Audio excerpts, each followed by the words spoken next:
l'actualité ce soir. Demain dimanche, c'est jour d'élection au Burkina Faso. Les électeurs sont appelés à élire leurs conseillers municipaux. À moins de 24 heures de l'ouverture du scrutin, tout semble prêt pour le vote. Mais dans les communes de Béguédo, Bouroum et Zogoré, il n'y aura pas de vote. Côté sécurité, environ 24 000 agents de sécurité sont mobilisés dans toutes les communes du Burkina. Dans ce journal, nous serons en ligne avec certains de nos envoyés spéciaux et correspondants déployés sur le territoire pour une revue de l'organisation à quelques heures du scrutin. La troisième phase du programme d'électrification des chefs-lieux de communes rurales vient d'être lancée ce vendredi à Kaya dans le San Matenga. Cette phase va permettre d'électrifier 55 localités d'ici au premier trimestre de 2017. Dans ce journal, ce qu'il va coûter au budget national et les entreprises chargées de l'exécution. Et puis, un homme armé tué par balle près de la Maison Blanche. L'homme qui n'a pas fait usage de son arme à feu a été blessé par un agent de sécurité de la Maison Blanche après avoir refusé d'obtempérer, ont indiqué les forces de l'ordre dans un communiqué. Au moment de l'incident, le président Barack Obama était allé jouer au golf. Mesdames, Messieurs, bonsoir et ravi de vous retrouver. Demain dimanche, c'est jour d'élection au Burkina Faso. Les électeurs sont appelés à élire leurs conseillers municipaux. À moins de 24 heures de l'ouverture du scrutin, tout semble prêt pour le vote. Du moins, c'est l'assurance donnée par certains de nos reporters qui se trouvent sur place dans certaines localités du pays et confirmée par les responsables locaux de la CENI. À Bobo Dioulasso, par exemple, c'est le président de la commission électorale provinciale indépendante du Oué qui donne la confirmation. On fait le point avec Martin Zerbo et Ali Traoré sur place. Jour J-1 pour le début du scrutin à ces municipales. Ici au quartier général de la CEPI, la commission électorale provinciale indépendante du Oué, l'heure est au dernier réglage. Le côté organisation, tout va en tout cas à merveille, puisque présentement on est sur le déploiement du matériel. C'est-à-dire les présidents des membres des bureaux de vote sont déjà dans les arrondissements pour enlever le matériel et l'amener dans les différents bureaux de vote. Quelques difficultés certes, mais qui ne sauraient entacher, selon le président, le bon déroulement du scrutin. Pour ce qui est de l'aspect sécurité, tout est assuré. On est permanemment en contact avec le capitaine qui est chargé de la sécurité. Oui, eux, à leur niveau, ils ont leur organisation. C'est-à-dire, non seulement il suffit de leur dire, voilà, on a besoin de sécurité dans tel ou tel endroit, et puis eux, ils envoient la sécurité. La CEPI est prête, la population aussi. C'est un droit à moi-même de faire ça, puisque, bon, en tant que jeune, il faut vraiment voir des changements, si possible, quoi. Voilà, sinon je suis prêt. À l'air, je suis prêt, même si aujourd'hui, je vais faire ça. J'ai mon carte électeur. Il faut que nous sommes là pour aller défendre notre cause. La cause de, je ne sais pas, il faut que j'aille voter. Voter dans la quiétude, c'est le souhait des électeurs. Ils espèrent que le scrutin va se dérouler de façon transparente. Dans la province de la Tapoa, les différentes commissions électorales communales indépendantes sont en défi de l'organisation. À Diapaga, par exemple, notre reporter a constaté que le matériel électoral est en pleine distribution, même si quelques difficultés mineures ont été enregistrées. Constat sur place avec Nestor Youkbaré et Lambert Souma. À Diapaga, dans la Tapoa, les choses vont bon train dans l'organisation du scrutin municipal de demain. Au siège de la commission électorale communale indépendante, l'heure est au dispatching du matériel électoral. Pour les présidents de bureau de vote, tout se passe bien. Tout est bien coordonné dedans, donc l'enlèvement est très rapide, donc il n'y a pas de difficulté à ce niveau. Ils ont fait la répartition, pour les pièces requises en tout cas, sont OK à mon niveau. Il n'y a pas eu de difficulté particulière pour le moment. Chacun s'affaire à jouer pleinement son rôle. Vérification du matériel par-ci, réception des urnes et des isoloirs par-là, la machine semble bien rodée à la CECI Diapaga. Aux environs de 12 heures, le bilan était déjà satisfaisant. Les présidents sont en train de venir sortir les urnes et puis les isoloirs. Il y a de l'ambiance, il n'y a pas de problème pour le moment. Bon, sur les 42, nous avons au total 25 présidents qui ont pu faire sortir leurs urnes et leurs isoloirs. L'absence de scellés ou de bulletins de vote à certains endroits, ce sont quelques rares cas que la CECI a détectés, mais elle se veut rassurante. Pour le moment, il n'y a pas de problème majeur dans la commune. Voilà, en dehors de ces petites difficultés que nous avons pu, mais avec la supervision de la CEPI, nous arrivons vraiment à surmonter ça. Voilà, nous sommes en train de faire des coupés-collés et je pense que nous en sortirons. La commission électorale communale indépendante de Diapaga compte 13 765 inscrits avec 312 candidats en lice pour les 42 sièges de conseillers municipaux à pourvoir. Je vous le disais en titre, nos correspondants et envoyés spéciaux sont déployés sur le territoire burkinabé et vous feront vivre la journée électorale de mai dimanche. Comme par exemple Nyarkité Da qui se trouve présentement à Dori. Nyarkité, bonsoir. Bonsoir à Fousseni Kindo. À quelques heures de l'ouverture du scrutin, quel est le point que vous pouvez nous faire dans le Sahel du Burkina? Oui, Fousseni, il faut dire que la région du Sahel est en plein dans les préparatifs des élections municipales de demain. Avec ces 4 provinces, le Yaga, l'Oudalan, le Soum et le Séno, dont 26 communes, la région s'organise au mieux pour réussir ces élections locales. Ils sont 349 218 électeurs appelés à désigner les conseillers municipaux. Ils sont répartis dans 1176 bureaux de vote, dont 135 pour la commune de Dori, commune qui abrite le chef-lieu de la région du Sahel. Ici, jusqu'à ce moment, le matériel est toujours en train d'être enlevé. Les présidents des bureaux de vote, en compagnie au moins d'un élément de sécurité, sont en train de convoyer les matériels électoraux dans les bureaux de vote respectifs. À en croire le président de la CECI, la commission électorale communale indépendante de Dori, tout est mis en œuvre pour que les 47 951 inscrits pour le compte de la commune puissent voter dans les conditions requises. En tout cas, Yaga au Soum, en passant par le Sénat, tous les présidents affichent les mêmes impressions. En tout cas, c'est le moins qu'on puisse dire sur le décor à quelques heures des élections municipales au Burkina Faso. Merci à vous, Nyarkité. On vous retrouve demain pour la journée et la nuit électorale. Vous nous ferez vivre l'élection dans le Sahel du Burkina. Côté sécurité, environ 24 000 agents de la sécurité sont mobilisés dans toutes les communes du Burkina Faso pour permettre aux électeurs de voter dans la quiétude. Piquet de maintien de l'ordre et patrouille de sécurisation. Hier, dans la nuit, une de nos équipes a suivi le déploiement de certains éléments sur le terrain. Images et commentaires avec Issaka Ouedraogo et Draman Dadian. Revue des troupes avant leur déploiement sur le terrain. Nous faisons partie des maillons. Il ne faut pas que ce soit au niveau de la sécurité qu'on dise que les élections ne se sont pas bien passées. Vous avez tout pour que les élections se passent normalement. Les instructions sont les mêmes à la police comme à la gendarmerie. Pour faire de ces élections municipales une réussite sur le plan sécuritaire, environ 24 000 agents, gendarmes et policiers ont été mobilisés dans les 368 communes et arrondissements du Burkina. Nos missions sont le maintien de l'ordre, les patrouilles de sécurisation, les escortes, les gardes de sites. Et en même temps, nous devons avoir une réserve d'intervention au niveau des casernes. Des piquets d'intervention de maintien de l'ordre et des patrouilles de sécurisation dans la ville de Ouagadougou. C'est ce qui a été donné à voir cette nuit-là aux hommes de médias.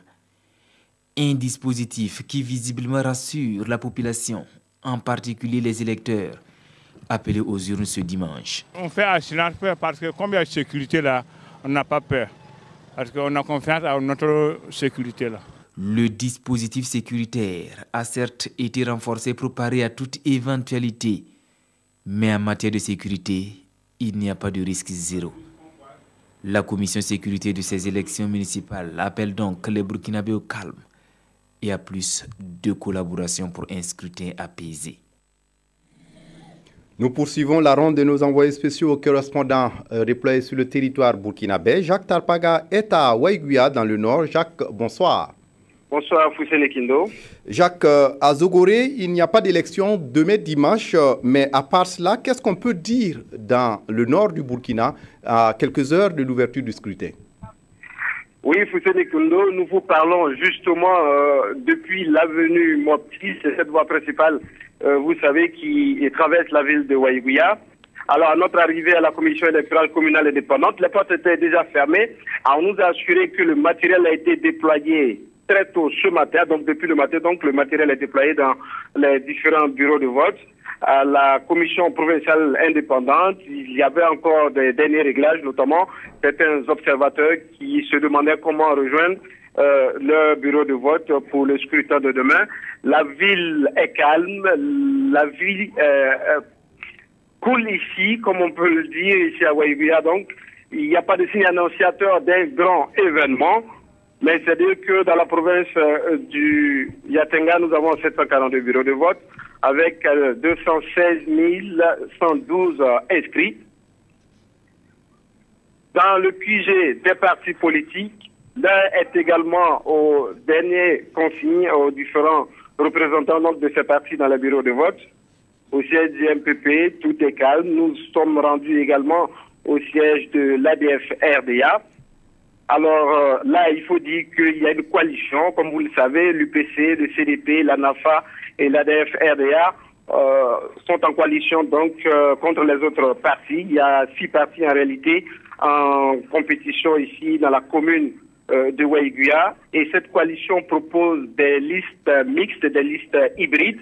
Donc par moment, dans des secteurs, on peut trouver peut-être des listes UPC et puis les autres CDP, NAFA, ADF, et inversement pour les autres partis en fonction de la force de chaque candidat, selon ce que Étienne Ouedraogo, le directeur adjoint national de campagne de l'ADF-RDA, nous a confié. Voilà un peu ce qu'on peut dire ici à Waïguya en attendant le scrutin de demain. Vous l'avez dit, à Zogoré, il n'y a pas élection. Nous avons joint le président de la commission électorale communale indépendante qui nous assure que tout est calme cette nuit en attendant demain de voir si les choses vont se poursuivre de la même façon. Merci à vous, Jacques Lamissa Tarpaga. Je rappelle que vous étiez en ligne de Waïguya, dans le nord du Burkina. Et demain dimanche, vous nous ferez vivre l'élection municipale dans cette partie du Burkina.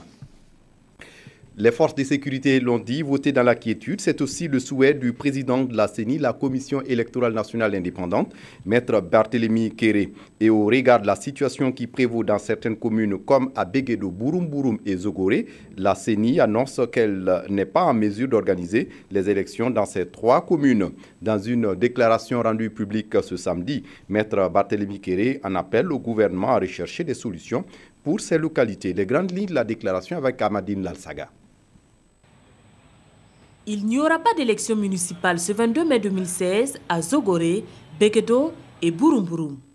Au cours de son assemblée plénière du 21 mai 2016, la Commission électorale nationale indépendante a décidé de jouer la carte de la prudence dans ces 3 communes rurales. La CENI a demandé aux services de sécurité d'évaluer la situation sécuritaire dans ces localités afin de la situer sur la possibilité ou non d'y organiser les élections municipales dans les conditions requises de sécurité et de transparence. La lettre rendant compte de cette évaluation transmise à la CENI par les services de sécurité est sans équivoque. Elle confirme que la situation est toujours précaire dans ces communes. Elle pourrait à tout moment se dégrader, notamment au cours de l'administration du scrutin du 22 mai 2016 ou lors de la gestion des résultats, d'où l'impossibilité de tenir le scrutin à la date du 22 mai 2016. La CENI appelle cependant le gouvernement, les partis politiques et les organisations de la société civile à la recherche urgente de solutions à même de favoriser ultérieurement l'organisation d'élections libres et transparentes dans ces 3 communes rurales. Autre point de l'actualité ce soir, le Premier ministre Paul Kabatieba poursuit sa visite à Taïwan. Ce vendredi, il était sur le site de 2 entreprises intervenant dans l'énergie. Il s'agit du groupe Tantung et de la société Green Energy Technology, des entreprises qui proposent des solutions solaires pour développer l'agriculture. Sur place à Taipei, le compte-rendu de Abdelaziz Yadibou. Avec une capacité de production de 50 millions de puces électroniques par mois et de 3000 MW par an, la société Green Energy Technology serait la 3e compagnie mondiale dans ce secteur, selon les techniciens qui y travaillent. Elle est l'une des propriétés du consul honoraire du Burkina en République de Chine, qui a à son actif plusieurs entreprises intervenant dans les domaines du solaire et de l'électroménager. Le PDG du groupe Tatung propose au Burkina une technologie solaire pour booster son agriculture. Le transfert et l'utilisation judicieuse de cette technologie passent par la mobilisation et la formation de compétences au plan national. Sur la table des échanges qui ont eu lieu dans les locaux du groupe Tatoum, une autre propriété du consul honoraire du Burkina en République de Chine, le ministre burkinabé en charge de la formation professionnelle a insisté sur ce volet. Bien qu'édifié par les possibilités qu'offrent les technologies qui lui sont exposées, le chef du gouvernement Paul Kabatieba a néanmoins insisté sur les aspects fiabilité, durabilité et coût du solaire par rapport à l'énergie thermique. Son souhait à la suite de ces prospections est de voir les échanges se poursuivre à Ouagadougou avec les acteurs compétents en vue d'apporter des solutions aux difficultés énergétiques auxquelles sont confrontés les Burkinabés. Au plan interne, des solutions sont trouvées pour apporter la lumière dans les communes rurales du Burkina Faso. Ainsi, le gouvernement vient de lancer ce vendredi à Kaya, dans le San Matenga, la 3e phase du programme d'électrification des chefs-lieux de communes rurales. Cette phase va permettre d'électrifier 57 localités d'ici au premier trimestre de 2017. Cette phase va coûter également à l'État burkinabé près de 12 milliards de francs CFA. Les entreprises chargées de son exécution sont déjà sur le terrain. Konsoum Koulibaly, Jean-Emmanuel Ouedraogo. Le programme d'électrification des chefs-lieux de communes rurales passe à la vitesse supérieure. Les 2 premières phases ont permis d'apporter l'électricité à 47 localités. Cette 3e phase qui vient d'être lancée à Kaya est beaucoup plus ambitieuse. Ce programme est un programme important parce qu'il permet d'électrifier les 57 chefs-lieux de départements résiduels qui restaient et qui n'avaient pas encore accès à l'électricité. Étant entendu que si le réseau s'étend, il faut aussi étendre la production. Et nous sommes en train également de travailler dans ce sens. Si tout se passe comme prévu, la mise en service des premières localités devrait intervenir d'ici au premier trimestre 2017. En plus des 57 localités, d'autres villages proches devraient également bénéficier des bienfaits de l'électricité. Les entreprises sont déjà à pied d'œuvre. Les travaux sont déjà effectifs, puisqu'il y a déjà à peu près 80 camions de poutrelles métalliques qui sont déjà déposés sur les différents sites. Et les travaux ont démarré depuis une quinzaine de jours. Et on pense finir les travaux, en tout cas courant décembre de cette année, les travaux seront terminés. Et pour la fin d'année, normalement, les populations devraient avoir de l'électricité. Au passage, les localités, notamment les villages qui seront traversés, bénéficieront aussi de l'électrification. Il s'agit des villages qui sont dans un rayon d'environ 5 km. À terme, la mise en œuvre de ce programme va coûter à l'État plus de 50 milliards de francs CFA. Pour la mise en œuvre de cette 3e phase, plus de 4 milliards de francs CFA sont inscrits au budget 2016. On en vient à présent à notre chapitre incivisme dans ce journal. Depuis quelques années, la punition corporelle ne fait plus partie des punitions scolaires au Burkina Faso parce qu'elle est considérée comme une forme de maltraitance. Et pourtant, certains éducateurs l'ont pratiquée pour ses vertus pédagogiques. Et face à l'incivisme montant, les raisons pourraient se trouver dans l'interdiction des châtiments corporels à l'école. Est-ce des raisons fondées? On essaie de comprendre davantage avec Carole Tougma et Karim Ilboudou. Nagari, 14 avril 2016, des élèves s'en prennent à leurs enseignants. 16 mai dernier à Gunguin, même scénario. Des scénarios dignes de films d'action hollywoodiens dans notre conception africaine où lever la main sur un aîné est à la limite une malédiction. Des causes de cet incivisme galopant, il est à se demander si l'interdiction de certaines formes de correction à l'école primaire n'y est pas pour quelque chose. C'est qu'il faut vraiment être rigoureux. Tant qu'on n'est pas rigoureux, les enfants ne vont pas travailler. Tant qu'on n'est pas rigoureux, ces enfants ne vont pas faire ce que tu veux. La rigueur ou encore la chicotte, même certains principaux concernés la cautionnent.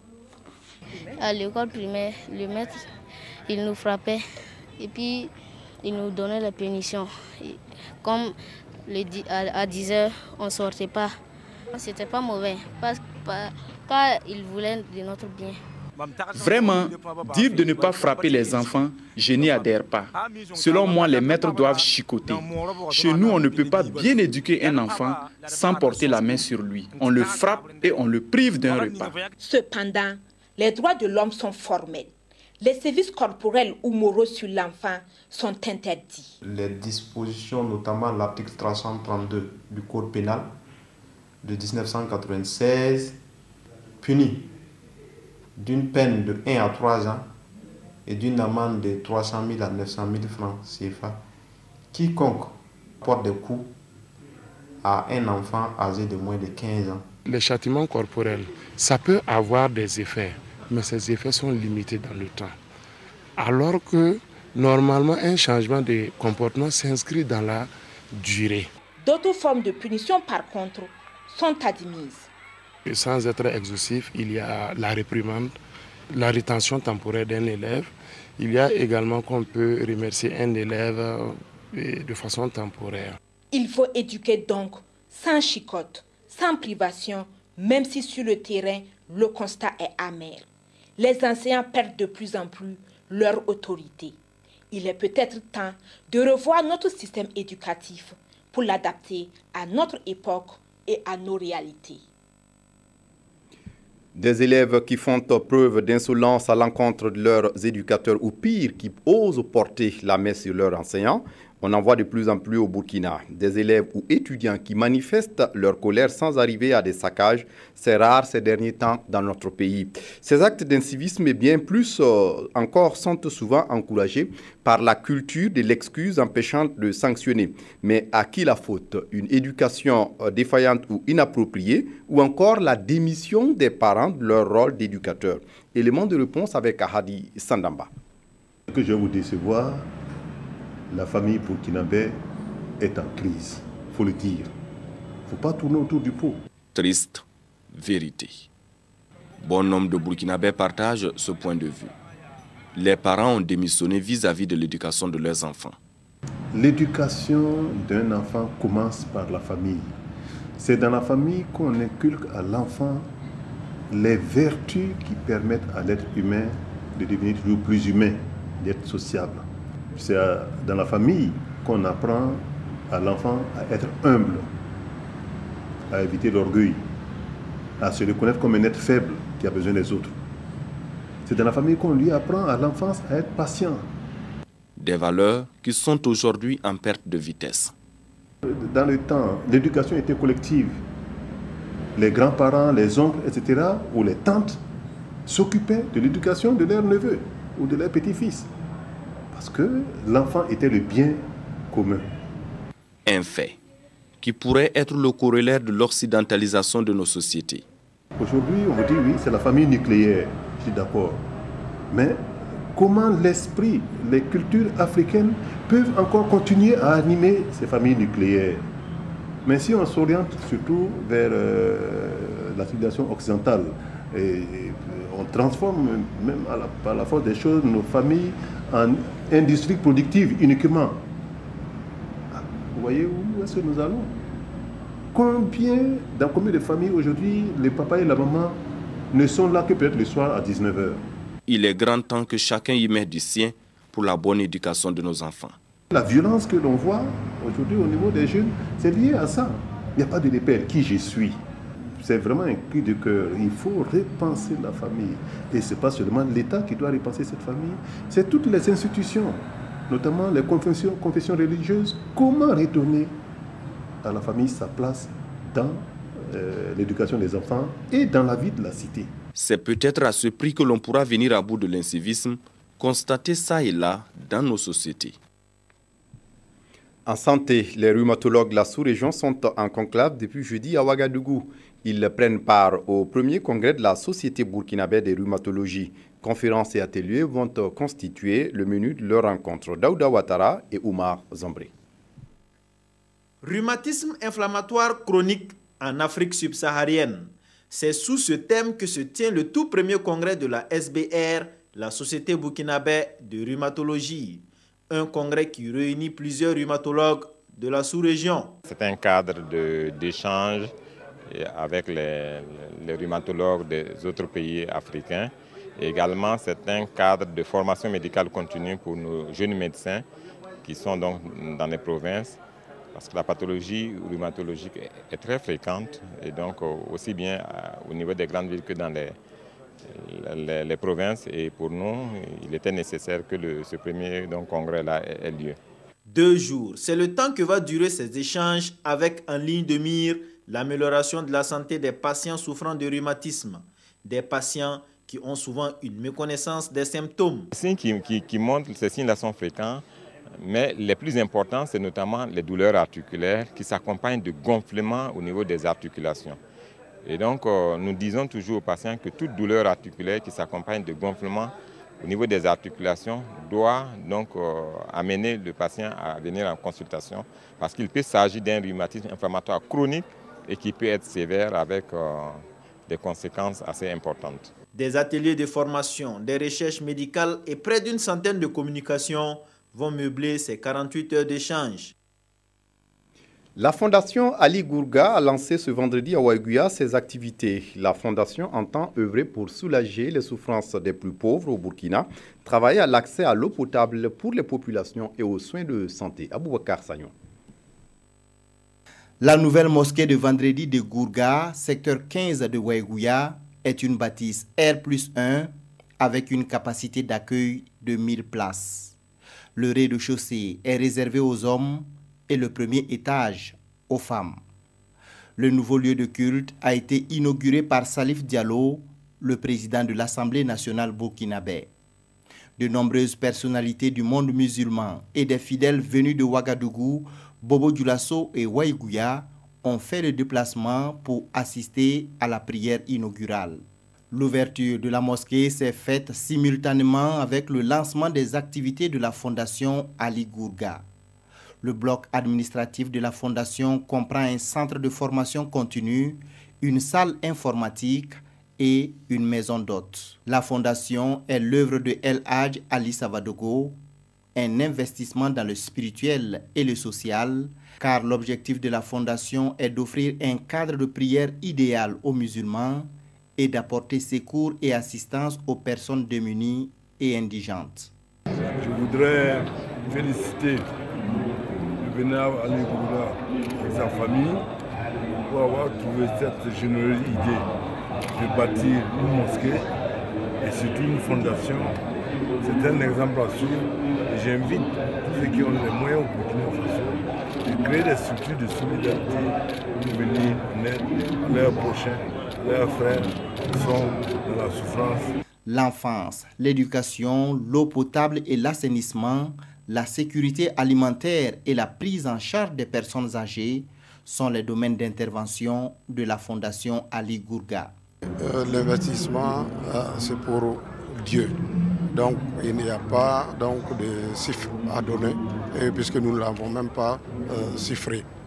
Nous avons commencé et nous avons eu les aides de la part donc, des amis, des frères et des connaissants et de la population de manière générale. Cette cérémonie a été marquée par des mots de remerciement, des prières et des bénédictions. La philosophie de solidarité de la Fondation s'est manifestée. Des nattes et des vivres ont été remis à 100 mosquées de Waiguya. Le centre de santé et l'école de Gourga ont reçu du matériel. À l'étranger, un homme armé blessé par balle près de la Maison Blanche. L'homme qui n'a pas fait usage de son arme a été blessé par un agent de protection de la Maison Blanche après avoir refusé d'obtempérer, ont indiqué les forces de l'ordre dans un communiqué. La police a indiqué que la Maison Blanche a été rapidement bouclée après des tirs à proximité. Et au moment de l'incident, le président Barack Obama était absent. Il avait quitté quelques heures auparavant les bâtiments de l'exécutif pour aller jouer au golf. Des coups de feu ont retenti ce vendredi à proximité de la Maison Blanche où le secteur a été bouclé. Selon les premières informations, un homme armé s'est approché d'un poste de contrôle des services de sécurité. Il a été neutralisé alors qu'il refusait de jeter son arme. Le président Obama n'était pas sur place à ce moment. Il jouait au golf près de Washington et a aussitôt été informé de la situation. Le vice-président Joe Biden, en revanche, se trouvait au siège de la présidence américaine et a été placé en lieu sûr. Le confinement a depuis été levé. Aucun membre du personnel de la Maison-Blanche n'a été blessé. Les médias américains avaient indiqué dans un premier temps que des coups de feu étaient dirigés contre la Maison-Blanche. Les hebdomadaires de la semaine sont revenus sur les violences préélectorales dans différentes localités du Burkina Faso. Dans leur manchette, les hebdomadaires ont aussi analysé largement l'incivisme au Burkina qui prend des proportions inquiétantes. La revue de presse des hebdos est signée Evelyne Dabiré. Les hebdomadaires de la semaine reviennent sur la sécurité intérieure. Gigi interroge à ce propos, et si le problème était l'incivisme, ce journal rapporte les différents cas d'incivisme dont un policier fauché mortellement. Actualité rappelle que la victime Rasmane Doussungou est décédée le 13 mai. Un usager qui n'a pas respecté le feu tricolore l'a renversé après la fuite, explique ce journal.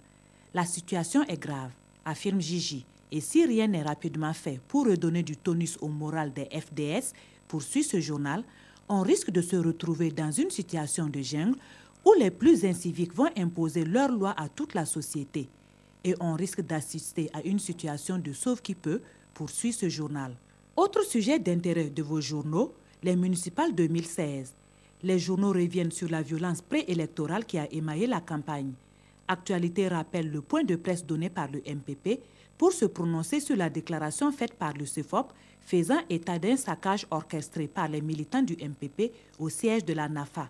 Contre cette accusation, le MPP affirme ceci: aucun acte de saccage n'a été perpétré par nos militants au siège de la NAFA. Gigi rappelle d'autres faits de violence. À Béguédo, le NTD et le MPP, deux partis de la majorité présidentielle, se sont violemment affrontés. Situation des plus troubles également à Zogoré. Pour Gigi, toute cette violence est imputable aux partis politiques qui ne jouent pas leur rôle dans l'instruction des Burkinabés en matière de civisme, de citoyenneté et de valeurs démocratiques.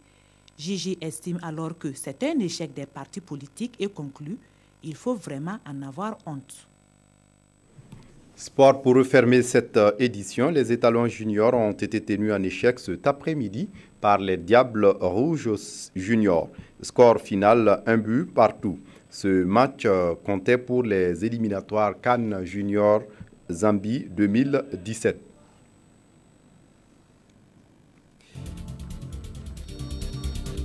Très bonne suite de programme sur la RTB. Au revoir.